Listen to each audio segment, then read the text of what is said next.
guys, it's me, Hesper, and welcome back to my channel at Love Lesper. For today's video, we will do a makeup tutorial. Yes, I'm back with a makeup tutorial about this viral eyeshadow hack for beginners. Like you who always ask me, how did you do your makeup? How to put eyeshadow, how to blend, blah blah blah. So this video is perfect for you. Just keep watching, guys. Though I made already a short clip video about this look last week. Yeah, for that viral eyeshadow hack. I posted on my Instagram page. If you want to check it out, go to my page at Love Lesper. Just don't forget to follow me there. Alright? And also, I posted to my story if you want to see a makeup tutorial, you know, on how I did to that look. Okay? And then I got the votes. Yes.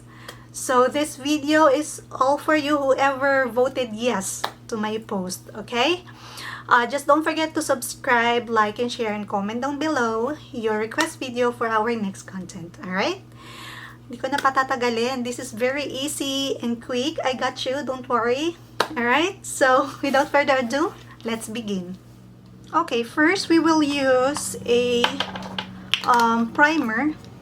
Whatever primer you have for your face, use that. But if you have a eyeshadow primer, that would be better. Okay, why are we using primer or eyeshadow primer? Because we want to avoid creasing of eyeshadow or pamumuo, right? That's the reason behind of eyeshadow primer. Kahit mahagard ka, yung eyeshadow mo pak na pak pa din, right? And also, after that primer, we will use concealer. I'm going to use this It by Under Eye Concealer.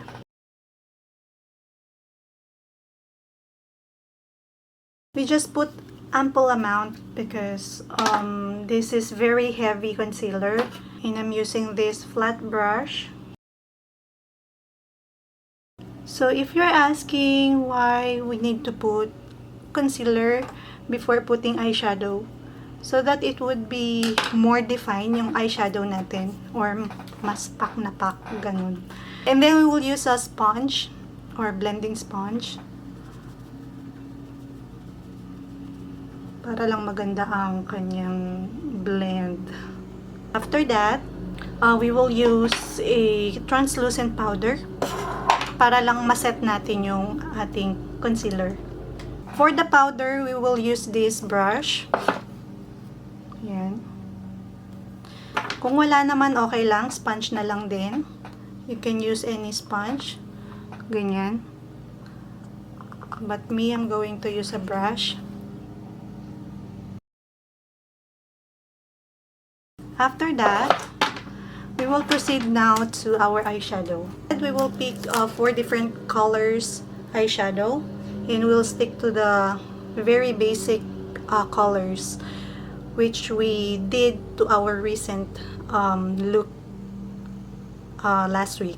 Okay, we're gonna use this Moda brush. So we'll go to the dark brown, which is the chip or chocolate chip, parang ganon. This is the dark. We'll always start to a dark eyeshadow here on the corner. Yan. And then for our second color, magda-down tayo ng tone, which is the light brown. And then we'll proceed to gold or bronze color. We'll go to the very light eyeshadow, and we'll go to this other corner. Ganyan. Okay.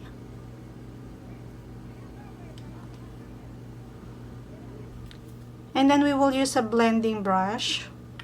And then pa-circle lang yung pag-brush.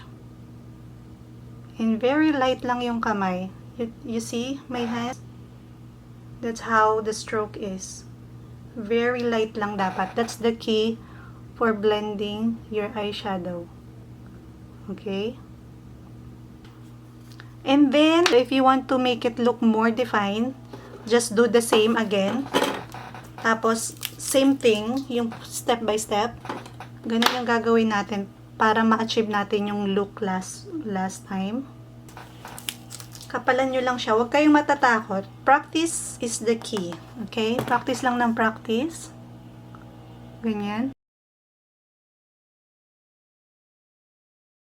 And then you can blend it again.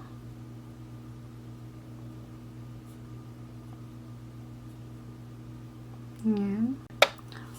For the shimmering naman, you can use the spray para lang mas talagang, you know, ma-emphasize yung pagka-shimmer ng eyeshadow. Shimmer niya. See?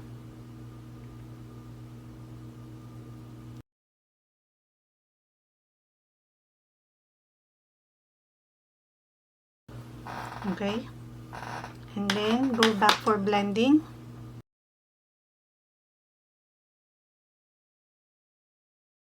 Blend lang ng blend until you satisfied to your eyeshadow. Ayan. Okay. Now, you see the difference now.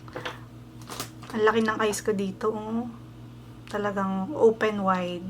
While the other one is maliit lang. Diba? That's because of the illusion from eyeshadow. That's the magic of makeup. Okay, so we will proceed to under eye eyeshadow.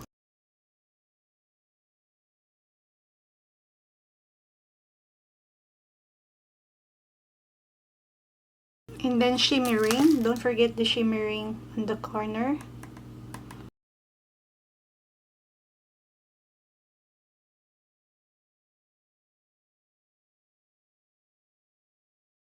Alright, so that's our eyeshadow, viral eyeshadow hack for beginners. Ayan, that's how you put eyeshadow and blend it.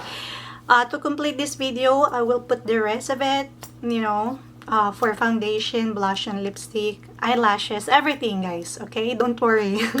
We will finish that look. But yeah, I hope you like this video. If you do, don't forget to give a thumbs up. And also subscribe if you're new to my channel. Like and share na rin. Comment down below your thoughts about this makeup or eyeshadow makeup tutorial hack. Ayan. So yeah, thank you so much and see you on my next one. Bye-bye!